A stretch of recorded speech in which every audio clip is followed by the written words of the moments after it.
Hi, everyone. This is Raquel. Hi, and this is Jennifer. Welcome to Madness Cafe. This is a feminist podcast where we talk about women's issues, politics, and health and wellness. And where those issues intersect.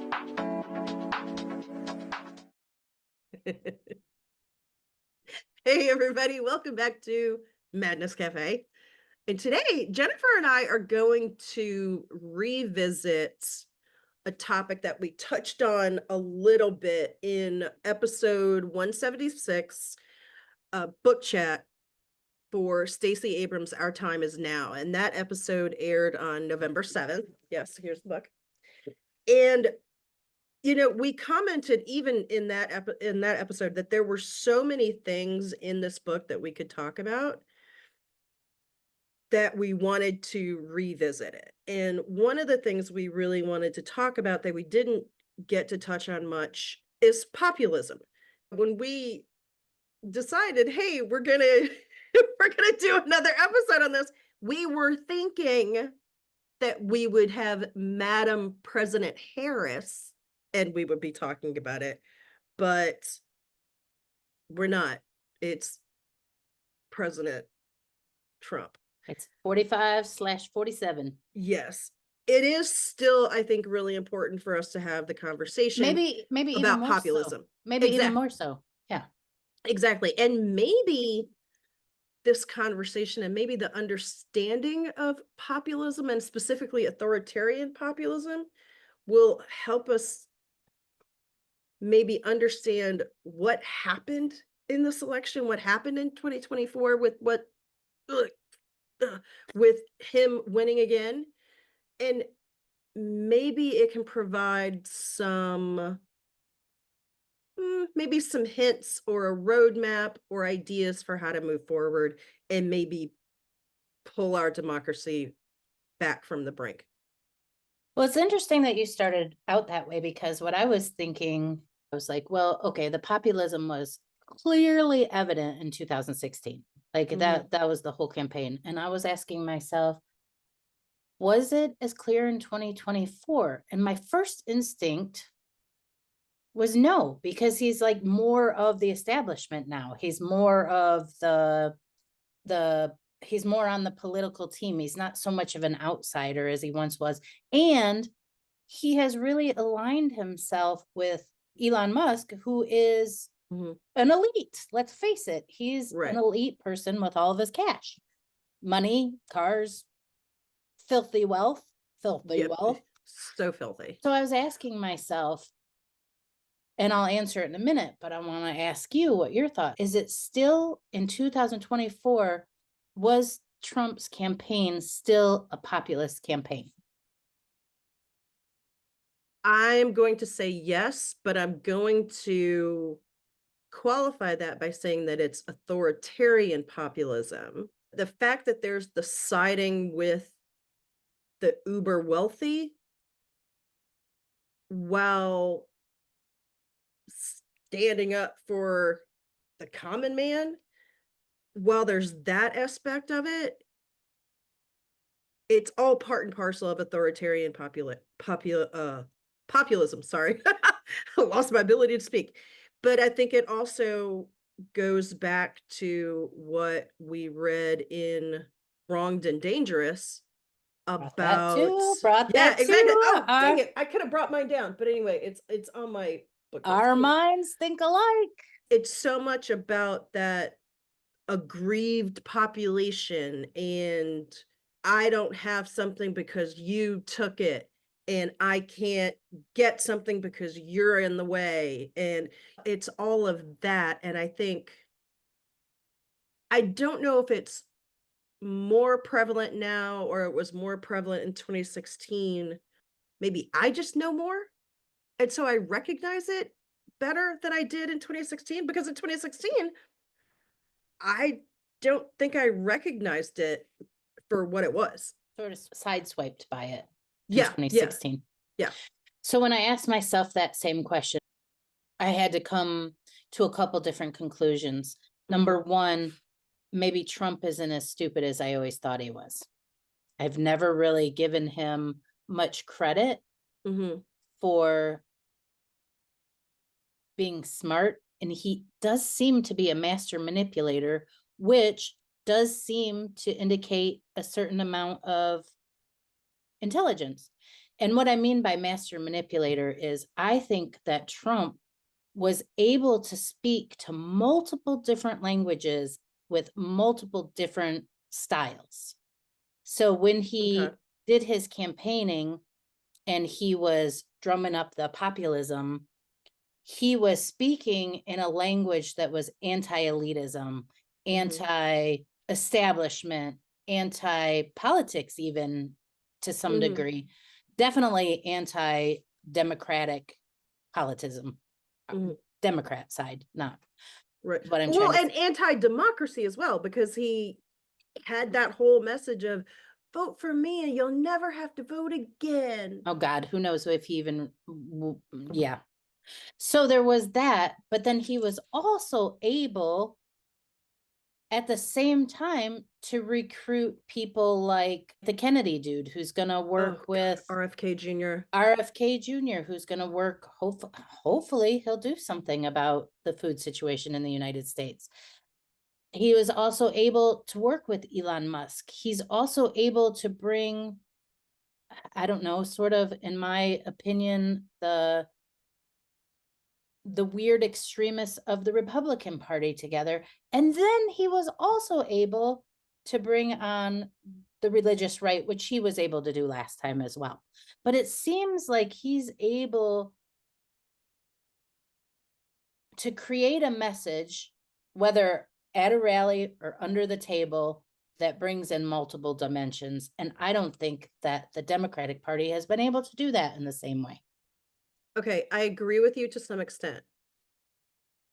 I do agree that, yes, the Democrats have a lot to learn and a lot to change. Well, I don't want the Democrats to start being a No, manipulative party. I'm not saying I want Democrats to be manipulative. I'm saying that Democrats need to make some changes and we need to learn some shit, because there are lessons that we can learn from this growth of of the radical right. So there are things we can learn, and the way that the Republican Party has utilized that. So there's a way that we can tap into that if we just pay attention.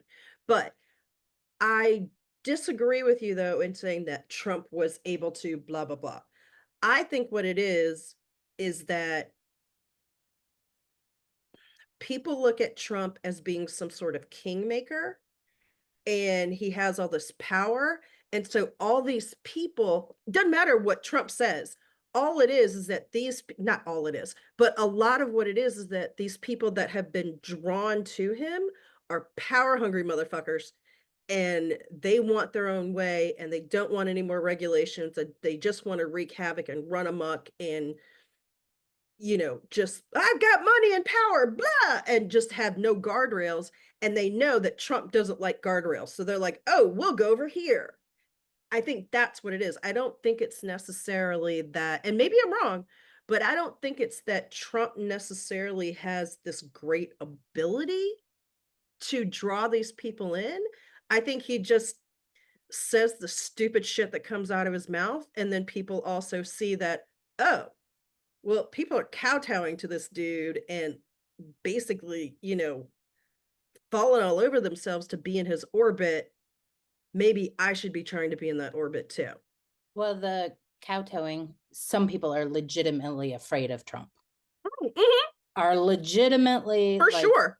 afraid of this man's unchecked, unscrupulous power, that they're afraid of maybe what could Absolutely. happen to themselves politically, but more so even like what could happen to their family. I think they're afraid of Absolutely. that. They're afraid of that man. Absolutely.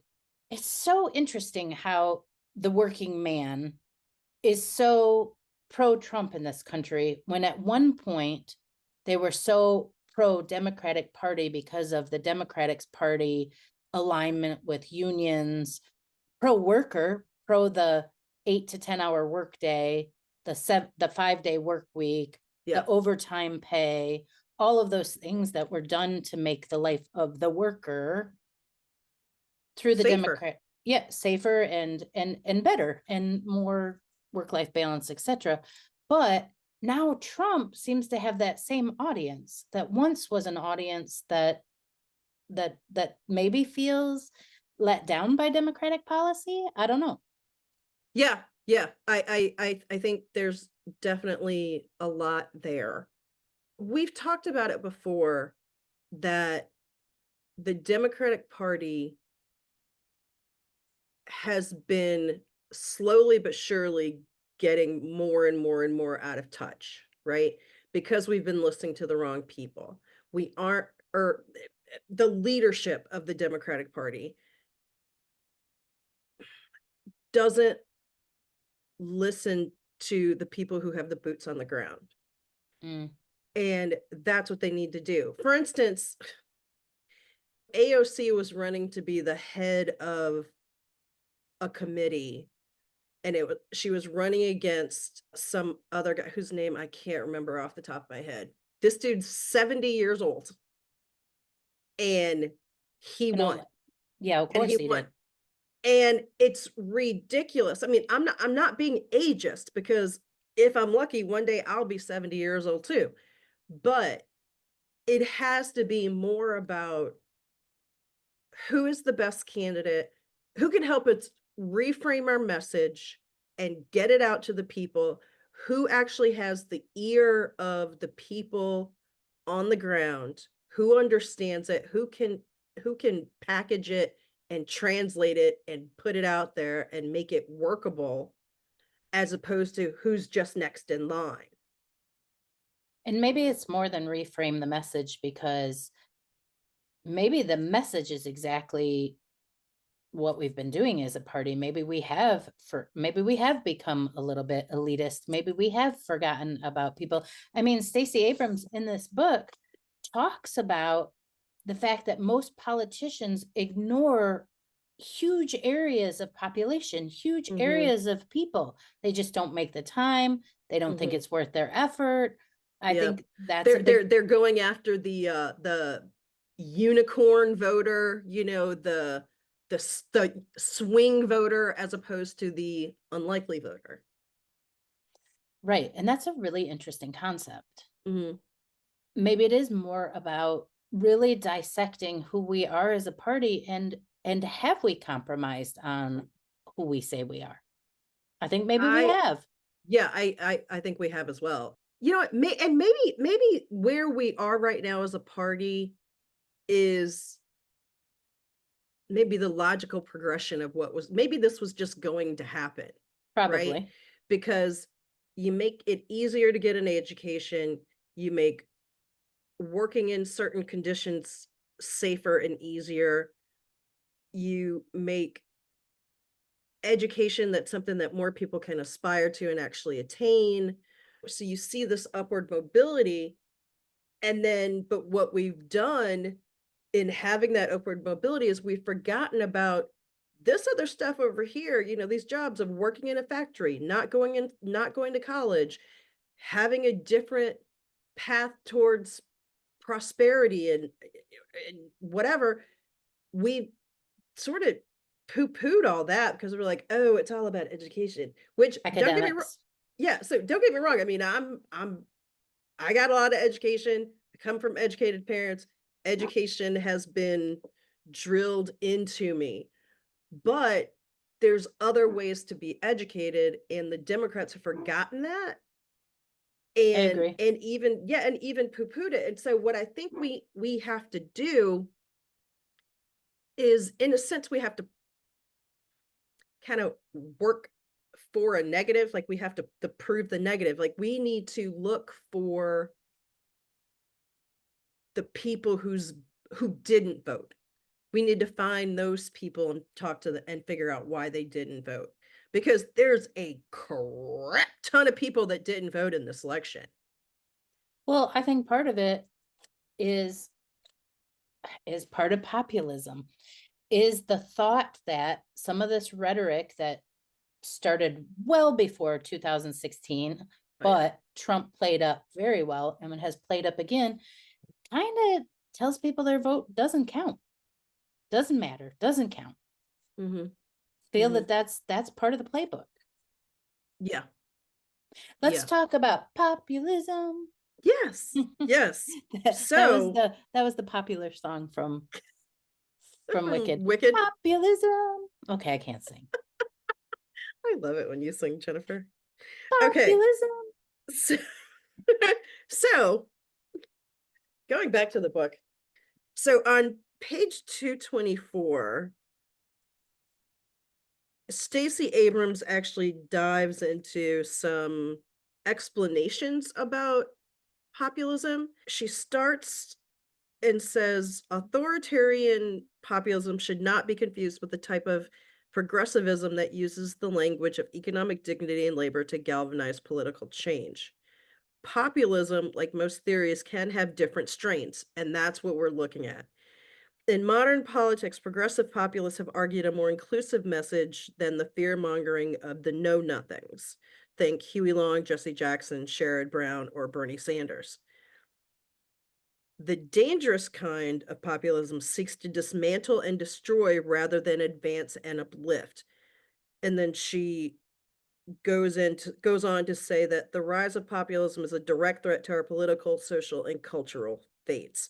Now, and this is going to what I was saying earlier, that yes, the progressive populism seeks to advance and uplift, but we forgot about the people left behind, because I, there I were people left behind. I believe And that's true. that's where the authoritarian populism comes in, because as we've seen in 2016 and 2024, as we saw in Germany between World War I and World War II, as we are seeing now in, Hungary and Turkey and Venezuela and all of these other countries, is that these people get left behind, and the authoritarian populism comes in and taps into that and goes, we know how to tap into that. You know what's wrong? It's them. It's them. They did this to you. Those people that got further than you, they did it. It's them. And so then you all this aggrieved, whatever. Oh my God, I've been done wrong. Tap into that. And then that's all people need. Not only did we not tap into it, we kind of left them out, kind of left people out to dry, just like, fuck it, whatever. You're on your Yeah, own. exactly. I don't think our goal is to tap in and exploit it, but our Mhm. goal is to be inclusive. Right, and to actually listen and lift them up too, Yeah, right? The rising tide is supposed to lift all boats, not just a few. yeah. Now, how would you define authoritarian populism versus just regular populism? What's your definition on that? That authoritarian populism is based in destruction and division. And it's that whole divide and conquer thing. And then there's the sort of cult of personality of this one person is our leader. Yeah. This one person is the only person who understands us. This one person is the only one who is saying what we want to hear and what we want to say, but we can't say because we don't have the platform.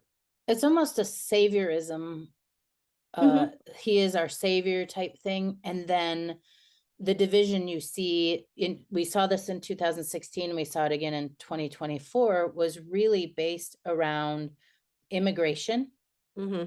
I would say immigration, and I would also say, trying to think of the right word for it, I can't think of Economics, not economics, but more like a trade. inflation. I'm thinking trade, like other Okay. countries. There was a huge, in both cases, a huge talk about tariffs, even though a lot Mm-hmm. of people are confused about them. That was still a lot of the rhetoric.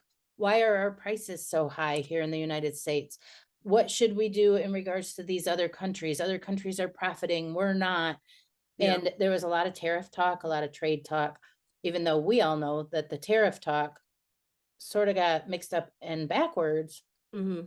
because we know we're going to pay the price for higher tariffs. Right. Right. It's part of the playbook of the authoritarian populist to get the people who feel left out and left behind, to have them focus so much on their loss and their need and their lack and their scarcity and all that. Focus so much on that. Focus on your anger. Just focus on your anger. Just focus on your fear, that you can't see anything else. You aren't going to, they probably don't have the time, but you aren't going to look beyond the blinders of your fear and your anger to see, to ask the questions and to find the something out. reason you don't have enough money is because we're paying for that immigrant next door to send his kids to school.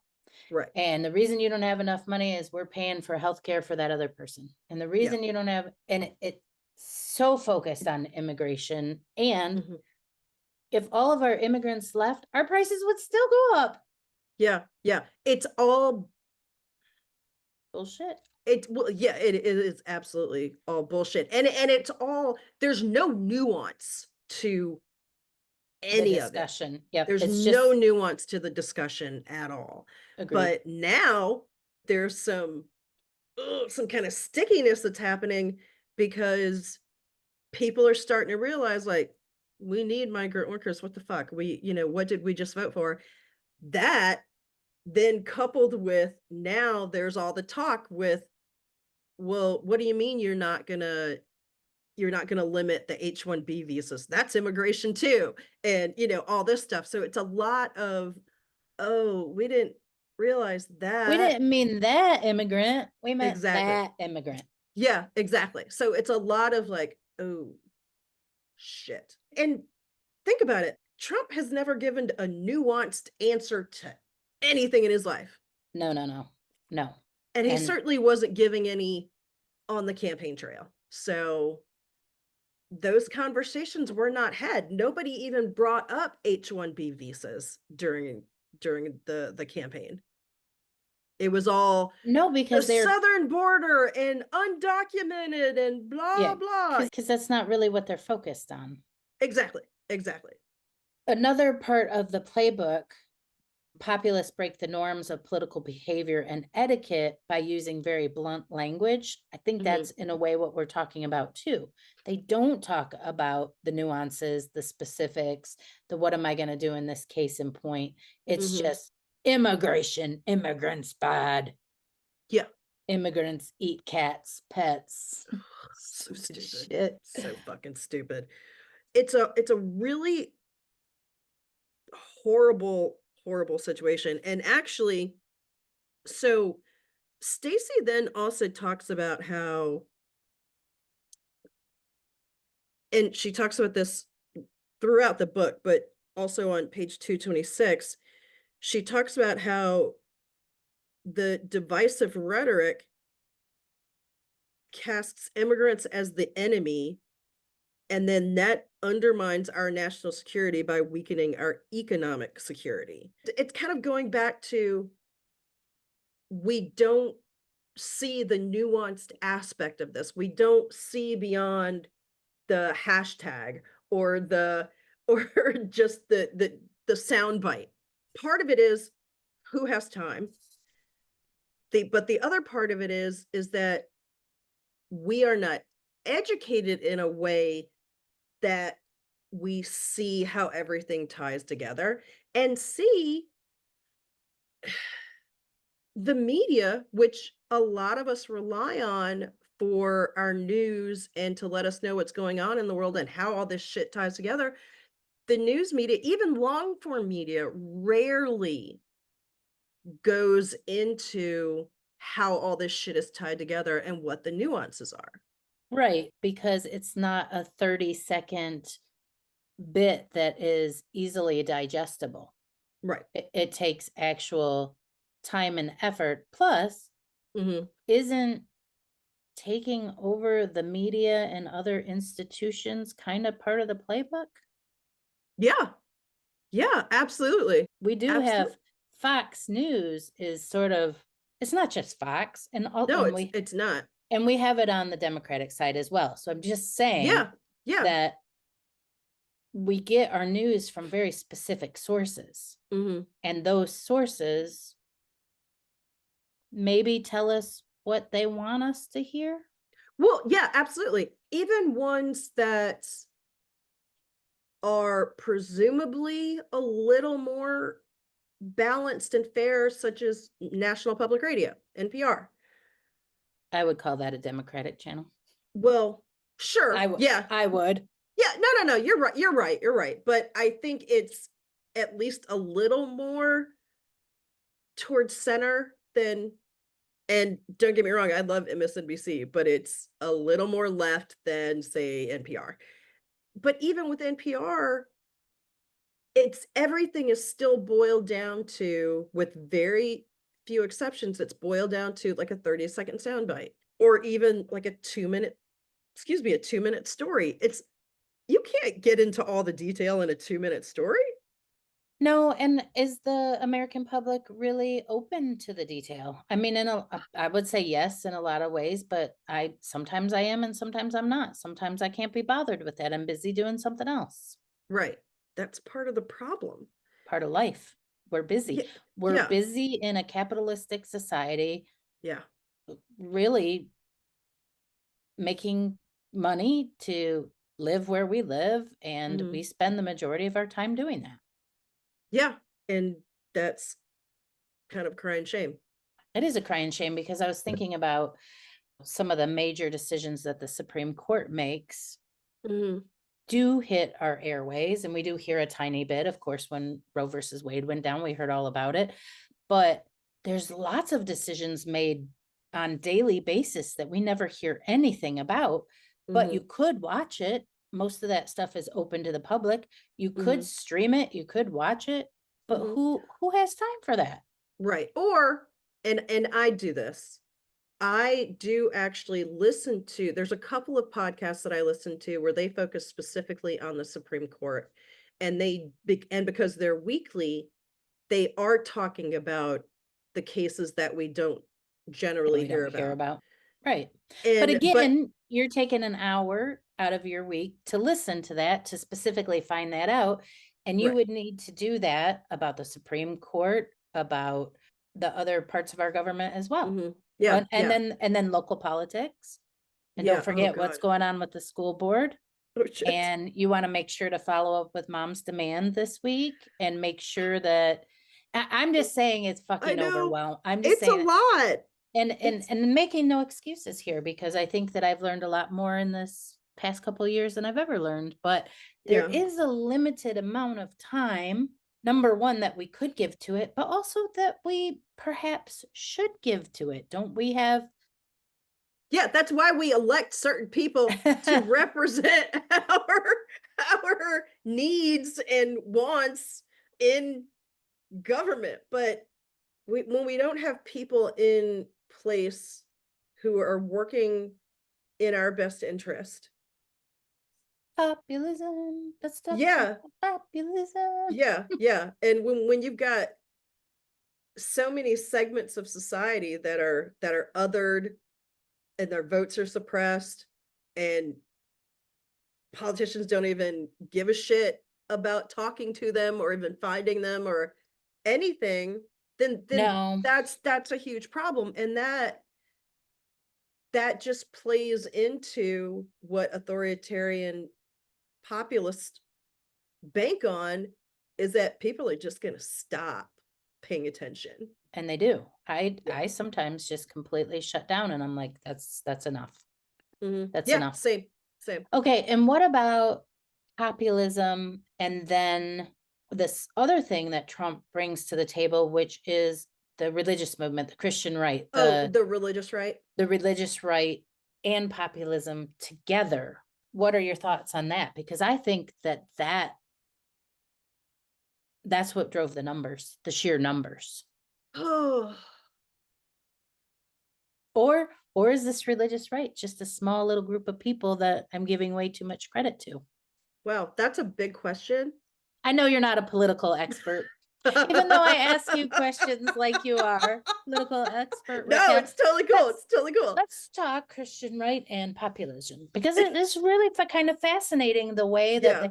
this is what I meant in the beginning about Trump being able to secure these different areas of the population and those two Hmm. colliding. I Hmm. actually think the extreme religious right is bigger than we think it is in our country. It absolutely is. And in those homes, a lot of, in my opinion, it's just my opinion, I am no expert. I believe a lot of the women are not allowed to vote. Their husbands are voting for them. I believe even if they were allowed to vote, they might still vote for Trump against their own best interest because that's the way they've been raised.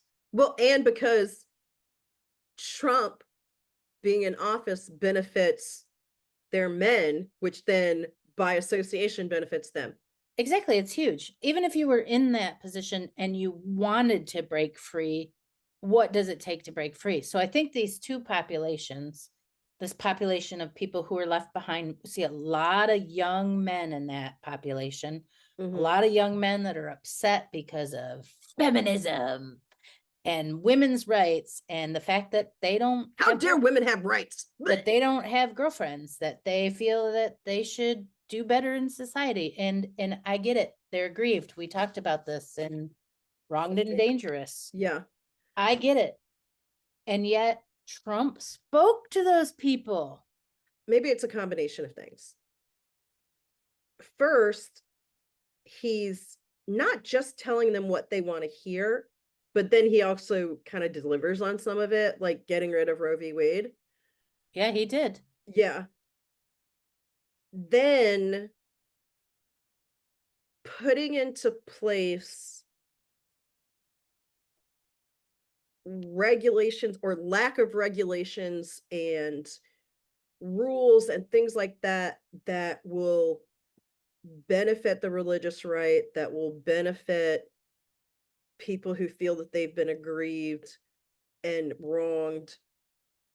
And then it's also, I think the commonality, I think, with the religious right and those people who have been left behind, the common denominator is other.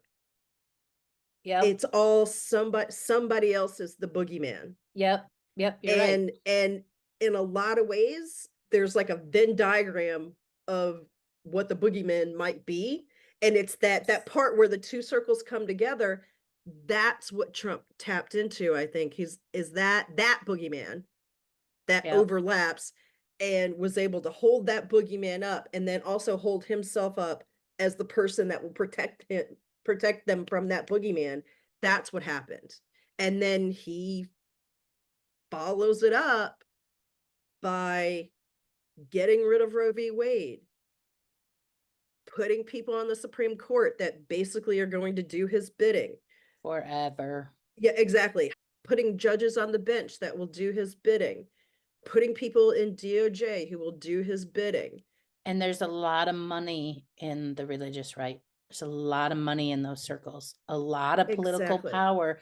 I feel Exactly. like that we have just overlooked for so long. Yeah, and that's part of what I meant when I said before of there's a lot that Democrats can learn from what is going on in the religious right, in the populations that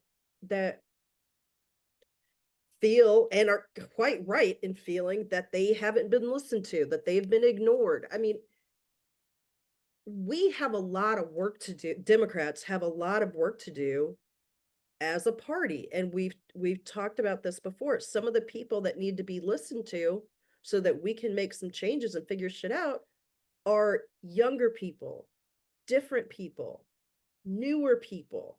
I'm fine with them having Washington experience, whatever. You need to know how to do shit to get shit done. That's fine. This whole like, I'm outside the establishment. Where the fuck? I could give a shit. Being outside the establishment for me is not necessarily that's the shining star. No, you need to know how to work when you get there. Okay. So whatever, you can be outside or whatever, but if you don't know how to get shit done, I don't care. Well, I think they believe that if they're from the outside, then they aren't playing the same game. Like, I get that. I do understand the idea of it, but it's not real.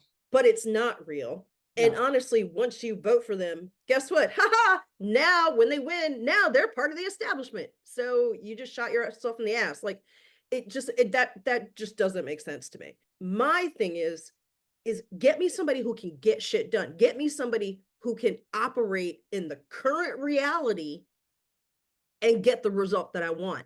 But that's what the religious right and others that have felt left out and actually have been left out, they looked at what was going on around them, found somebody who could operate in this space and get shit done. And that's what happened. Democrats haven't done that. We are still stuck on, oh, but this 70-year-old guy is the next one in line. Fuck that. I don't give a shit if he's next in line. Is he the best person for the job as it is right now? Fuck no. Right. You have a very valid point there. So I don't know if that means that maybe either I'm not as democratic as I thought, or maybe I'm even far like more left than I already thought I was, but I don't know. But I'm not, we got to get some shit done. I'm not a diehard Democrat. In fact, before Trump got elected in 2016, I used to say I was the person without a party. Uh, I believe that whole thing of the eagle, the two arms, mhm. each one is driving that ship in the same way. I still believe that to some extent. I do think that Trump has changed that dichotomy. He drove me to becoming a Republican. He drove me to becoming a Democrat just to not be a Republican. Oh wow. Okay. Right. Okay.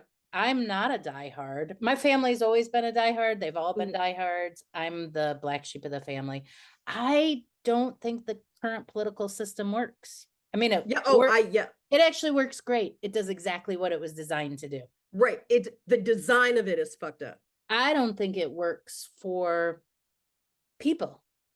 Yeah. I don't think people generally get to see outcomes that and maybe that's why Trump's crew is so diehard, because they did see outcomes that they never thought would happen. Maybe that's one of the reasons why they're so diehard. Maybe that's why they're willing to overlook what he does and says, because he got them results that they wanted. Yeah. I think the fact that they're getting what they want is the important thing.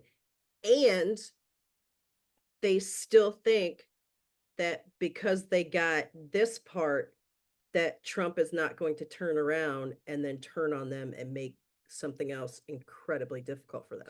Well, that's where he's sort of like the wild horse, right? Because Mm-hmm. nobody knows what that man will really do. He'll say one thing today and something else the next day, and tell you that he never said the thing the first day or the second day. That's true. Yeah, That's true. Although I will say that regardless of how he gets it done, he's still going to benefit the wealthiest people on the planet. well, I mean, he also has both branches of the government, right? So, Yeah. I mean, we haven't really had that opportunity before.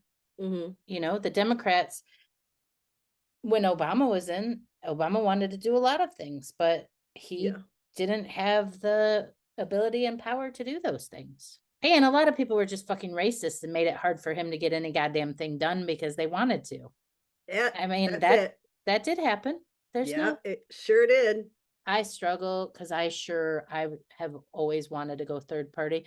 I remember when I was very, very young, trying to think of who it was. I want to feel like the guy's name was Ralph Nader or something like Oh that. yeah. Yeah. Yeah. Not knowing a whole lot about Ralph Nader or being Right. all that into politics, my Yeah. instinct was to go third party. Mm-hmm. And I remember my stepmother saying to me very clearly, "That's a wasted vote. It's a wasted Mm-hmm. vote." Mm-hmm. And in the way our politics work right now, I do believe it's a wasted vote. Absolutely. On the other hand, how are we ever going to break this two-party system? And should we? I do Question then. think changes need to happen. I think it's going to be so slow in happening that we may not be around to see it. They tell you when you're growing up that anybody can be president, right? But Mhm. it's not true, because you have to It's have totally connection. not true. You have to have connections and money. Look at just talking to all the women that we did about women in politics. You have Mhm. to be able to fundraise and get money. And who Mhm. gets most of the fundraising money? Men do. Men. Yeah. Right. If I decided to go out in the street and run for president, of course I could run for president, but I can't even get my name on the ballot. Mhm. Right? Not everyone can run for president. You have to have some amount of power and money. And I believe that those things are corrupting. Yeah. I just Yeah. believe that they are, that the more that you get, the more that you get out of whack, the more that you try to protect. That's why I'd love to talk about these fucking rich ass millionaires who want to back Trump. Why do they want to back Trump? What Mhm. do they care about? What are these policies that they care about? They don't. They want No. more money. Yeah. Yeah. Money, money, money, money, money, money, money, money, money. Okay, speaking of the trillionaires and wealth hoarding and all that, we also aren't addressing, at least not significantly, how the heads of these companies are making profit and bonus of astronomical percentages, like 1,200%. But then in the next breath, they're saying we're closing 65 stores nationwide, meaning so many people are going to be out of work. And probably most of those people, when they were working, weren't making a livable wage. It takes And us. and and these CEOs could literally just go, you know what? I have enough money. Let's take those profits and pump them back into our workers because they're the ones who are actually doing the work. It takes a certain kind of evil to have more money than you could ever possibly spend and then step over the homeless person that's in your doorway Mhm, or call the police to get that homeless person arrested because mhm, we don't want any homeless people fucking up our sidewalk while I'm out spending the smallest tiniest percentage of money that of my money that I you could these people could end world hunger. They mhm. could solve the crises that we're having in the world. Yeah, They could put their money and minds to work to do something that would benefit humanity. It takes a certain amount of evil to not give a shit about humanity at all. yeah, yeah. I agree with you. I really do. I know I I agree with totally got you. off topic. Yeah. No, no, that's not off topic at all. In fact, I was just going to say that on page 249, Stacey Abrams gets into that. Like, okay, what do we do next? Right? Like, how can we change that? And basically, what she's saying is that we have to and her quote is, we have to reclaim the notion of what democracy means. And not only do we have to reclaim it, I think we need to do more than that. We actually need to redefine what democracy means, because the idea of democracy from 250 years ago, that's just the beginning. That definition has to be broadened and it has to live and grow with the time that it's in. It has to be of that time, which is why we have the changes that we have throughout history and democracy, with more people getting rights and things, society opening up and things like that. But like, it has to continue to change, and that is what we need to do. And I think that also includes talking about, is the current system working?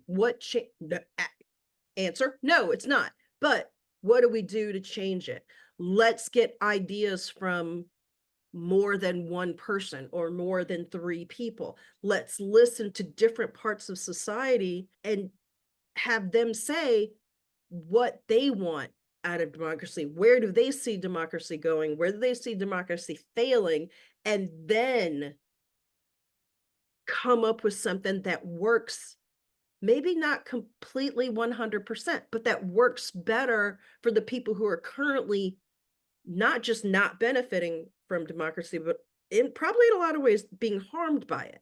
That's what it is. It's about, and then Stacey Abrams says Victory simply isn't just getting across the finish line and getting a title. Winning is about ensuring that people who do not think they matter in our system believe that they can lift their voices up. That's what we need to do. Just because the election is over and we know who's going to be in each particular position come January 20th, that's not the end. But so often that's what's pushed is that, okay, now it's done. You got another 4 years. I mean, we were told that that's the end, that if Trump won, which he did, that democracy would be over, that our lives would be over, that everything was going to change dramatically. Now, we haven't even gotten to the inauguration yet. So Mhm. we don't know what's going to happen. That's true. But That we do still need to we need to do the, what do you call it? The postmortem. But the postmortem can't just be November 6th through January 20th. That postmortem has to continue and it needs to be opened up so that more voices, yeah, lift those voices up, but then listen to them. That's what I think Stacey is getting at, and that's what I think. And that she actually, and then goes on to say, and on the same page, 249, it's about helping the voices of our people be heard, and that's what democracy is. The power and the purpose of our system is to enable the people with the ability to have their values represented and to select their leaders. Anytime we erode that capacity, we are eroding the very republic we seek to protect. We have to lift the voices up and then actually listen to them. And if that means that people have to go out in those communities and talk to people and listen to them, then guess what? You got to go out there and talk to them and listen to them and then report back what you hear. And for communities that already have civic organizers in place, listen to those civic organizers. I mean, just because they aren't lobbyists, who gives a flying fuck? They're involved in their community and they know what their community needs. They're the boots on the ground. Those are the people we need to start listening to as definitely as Democrats, and then also as small d democracy, making sure that democracy really is what the promise of it is held up to be.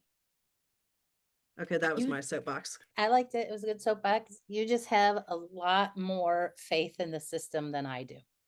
I'm sitting here thinking, yeah, of course. Yes. Gotcha. But how? Does that really mean that I have faith in the system, or does it mean that I have,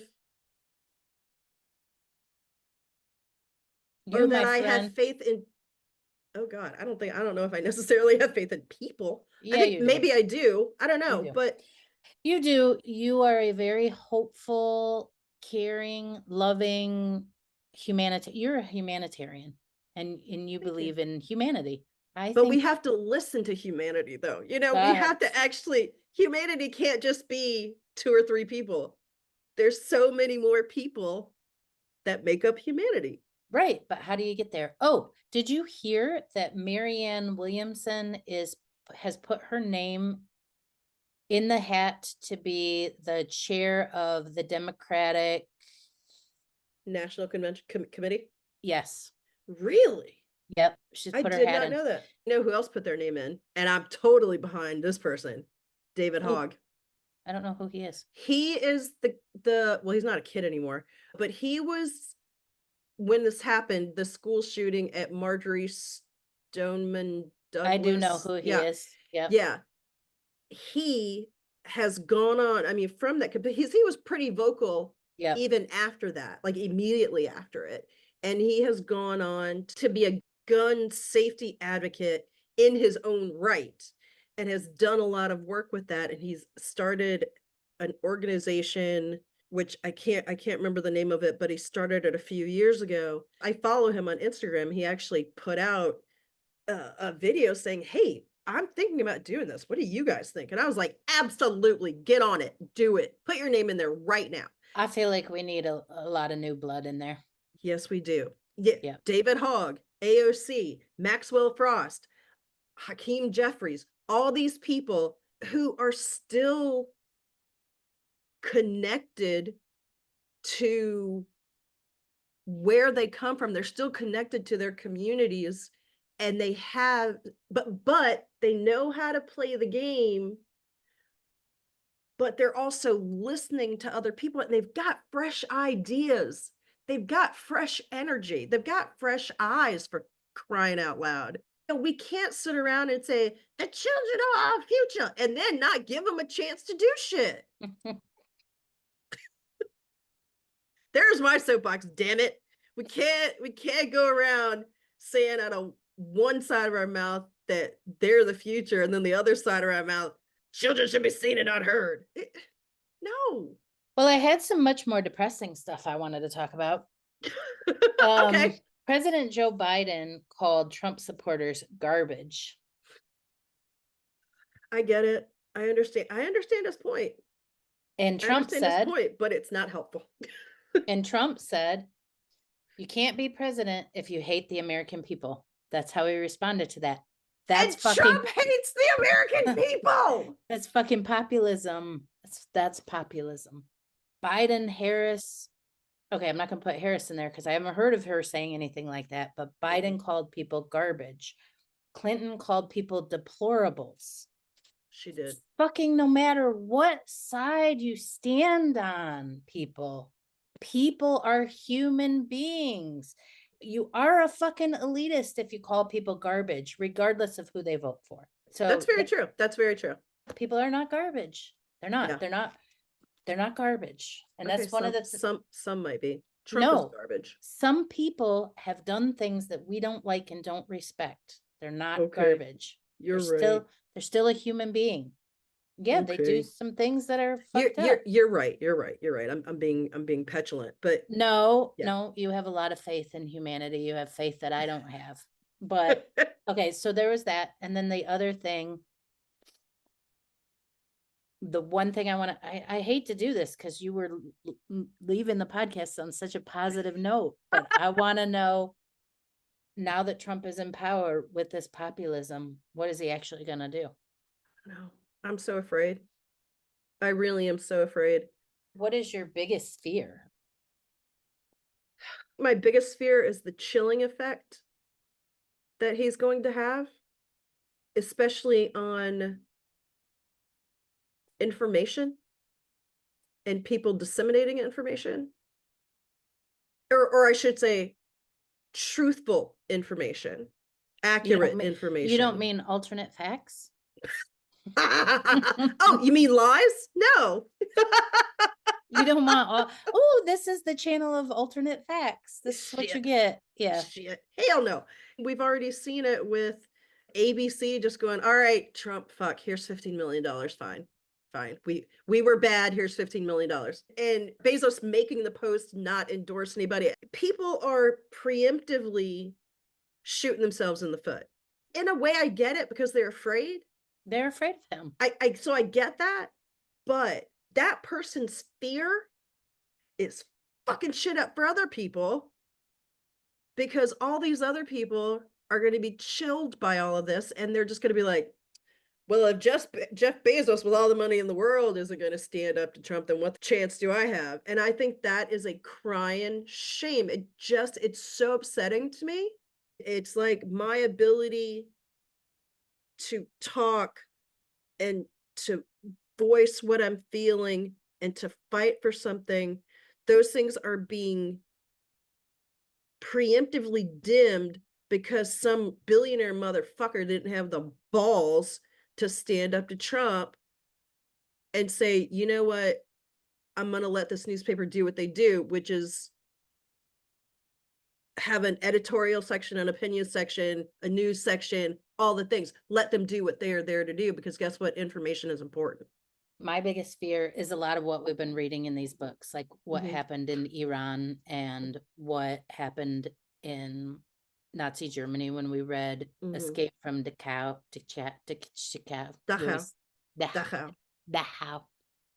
You're so good at this. I took German for 3 years, but you took German too. Yeah, I cheated. I wrote the answers on the wall on the little slip, and then anyway, I guess my biggest fear is, who will I be? If I am called to stand up for my neighbor, will I stand for my neighbor, or will I hide in the basement? I hope I will never even be called to stand up for my neighbor. But if I am called, who will I be? That's my biggest fear. See, I don't have that fear about you because I have enough faith in you that I think that you will be the person that you need to be, the person that any of Then they're us would gonna kill expect you me to be. first. We're gonna get pulled away and killed. There's going to be enough people to stand up at once that You hope so. You hope so. oh God. We're Oh, talking biggest fear here. now the anxiety is sitting right here, and I'm afraid I'm gonna have nightmares tonight. Oh God. No, we can't. I've totally taken this podcast in a wrong turn. Get back on your soapbox and tell us how good it's going to be, Raquel, and what we need to do moving forward. I'm not Pollyanna. I'm not. I mean, I know I have those tendencies. Thanks, Mom. It's not going to be easy. I know it's not. It's not. Life is already not easy. It's still not going to be easy. But I do believe that there are enough people who are like, I got shit to say and I'm still gonna say it. So fuck it. I got shit to, I had things I want to happen in the world, so I'm going to fight for them. I care enough about the Democratic Party to not let it go to shit. I care enough to criticize the Democratic Party so that it can be better and Right. it can improve. That's an important thing to say right there. Thank you. It's like we care enough about our country. We care enough about politics, about democracy. We do care about democracy. Yeah, absolutely. And honestly, I think I do care enough about humanity that I want all of humanity to be safe and secure and to have enough to eat and to have safe, comfortable housing and to be able to have the healthcare that they need and want and to be able to read what they want to read and to be able to express what they need to express. And so, yeah, in that sense, I'm probably a socialist, I would think. I mean, I'm sure plenty of people would call me a socialist because I do believe that healthcare should be available for all people. Education should be available to all who want it. Affordable, safe, comfortable housing should be available for all who want it. Yeah, maybe we need a new party. Like I said it earlier, I mean, I think you're right. The system is completely broken, but changing it is going to take a very long time. And I don't believe okay, I will put it this way. If we stick to what we have continued to do, it will not change in our lifetime. That's But right. if we sack up and tit up and have the guts to do things differently, then it can change and it can improve and get better in our lifetime. It You can heard the happen. people. Sack up and tit up. I'm so eloquent. Sack up and tit up. My mom's so proud. I know she's gonna watch this episode and go, "Oh God, my child said what?" She said, sack up and tit up, Mom. Yeah, yes, Mom, I did. So yeah, that's just what we need to do, and not to make it seem overwhelming, and not to make it seem that everybody has to do everything. We say it all the time. Find your way of contributing and protesting and helping your society and being a part of your society and listening to other people. However you do it, find your way to do it and then do that and support other people in having the ability to choose how they are going to show up for democracy. Thanks for listening to today's episode. If you like this episode, please share it with a friend. Or you could leave us a comment and a 5-star review, or email us at madnesscafepodcast@gmail.com. Thanks, everybody.